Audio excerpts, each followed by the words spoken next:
IO access can be achieved using an IO drill or other device or manually. First, position the target site on a firm surface. For the purposes of this demonstration, we're going to use the medial aspect of the anterior proximal tibia. If you need to, you can place a rolled towel under the knee to get better access to the site, which is 1 to 2 centimeters below the tibial tuberosity. Different needle sizes are available. To determine the correct needle size, you need to check the tissue depth at the insertion site. Palpate the site with your fingers to see how much tissue there is before you reach bone. It's important to make sure you have the right needle size because if the needle is too short, it can become displaced and cause tissue infiltration or extravasation of the site. If the needle's too long, it may pass through the marrow cavity to the other side. Disinfect the skin overlying the insertion site using an antiseptic wipe.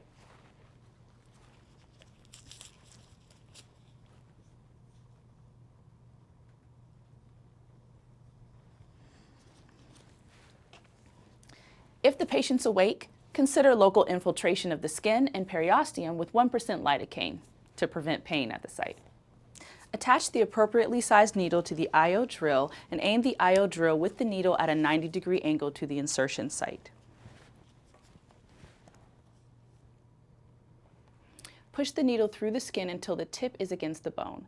The 5mm mark on the needle must be visible above the skin when the needle is resting on the bone. Pressing the trigger of the device, lightly drill the needle into the bone until you feel a decrease in resistance. This often feels like a pop when the needle enters the marrow. Immediately release the trigger. Hold the needle securely in place as you pull the IO drill straight off. When inserted correctly, the needle should feel like it's firmly in the bone and should remain upright without support. Now, twist off the stylet using a counterclockwise motion and dispose of it properly.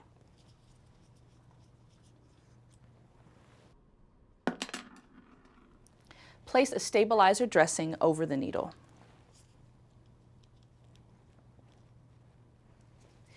While you're holding the needle securely, attach the prime tubing to the needle.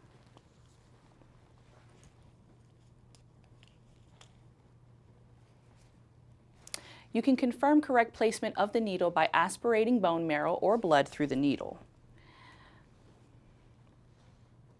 Flushing the needle with a small amount of saline and checking for infiltration,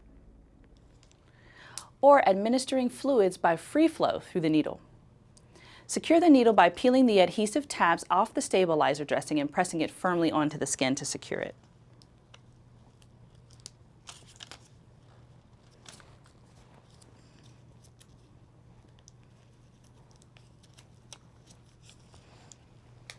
You'll also want to tape the IV tubing to the patient's skin.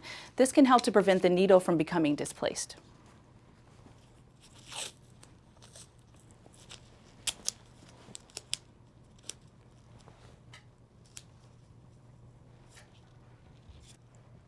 Once the IO needle has been successfully inserted, you're ready to start your treatment. You need to monitor the area around the IO needle for swelling, which may indicate that the needle is out of place. If the needle does become displaced, this can lead to complications, including infection, medication or fluid extravasation, and compartment syndrome.